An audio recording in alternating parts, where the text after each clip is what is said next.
ini cepat kembali pulih dan juga kembali kuat menghadapi ujian ini. Terima kasih. Alhamdulillah kami ucapkan dari DPD KNP Aceh mengucapkan terima kasih rasa syukur yang tiada henti-hentinya. Karena apa? Ketua Umum ini sudah berkali-kali mengantarkan bantuan. Tanggal 6 Desember kita sudah mengantarkan bantuan itu ke Aceh Tamiang, Aceh Timur, Aceh Utara, dan Langsa. Hari ini beliau kembali lagi untuk mengantarkan bantuan. Kemarin ada bersama KNPI Aceh berbagi anak yatim, 100 anak yatim.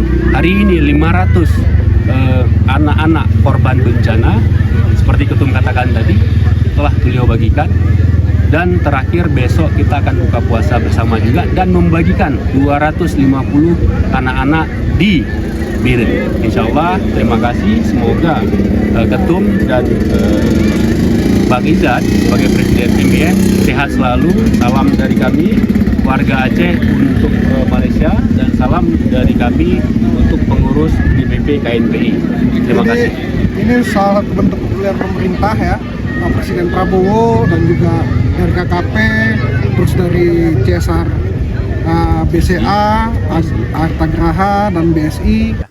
Tadi kita lihat bantuannya ada sapi makan bersama, terus tempat apa air ya? Air. Tandon, Pak. Tandon air, kemudian tadi ada memberikan bantuan Uang tunai juga. uang tunai kepada 500 anak-anak. Ya. Kemudian membuat apa? WC darurat. Ya. Nah, ini kan sebuah kebahagiaan bagi masyarakat.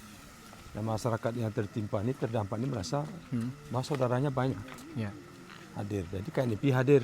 Jadi karya daripada KNP ini dirasakan oleh masyarakat. Benar, Pak. Masyarakat sebenarnya butuh dia. Dia KNP itu tidak tahu dia. Betul. Tapi begitu hadir hari ini, oh ini KNPI.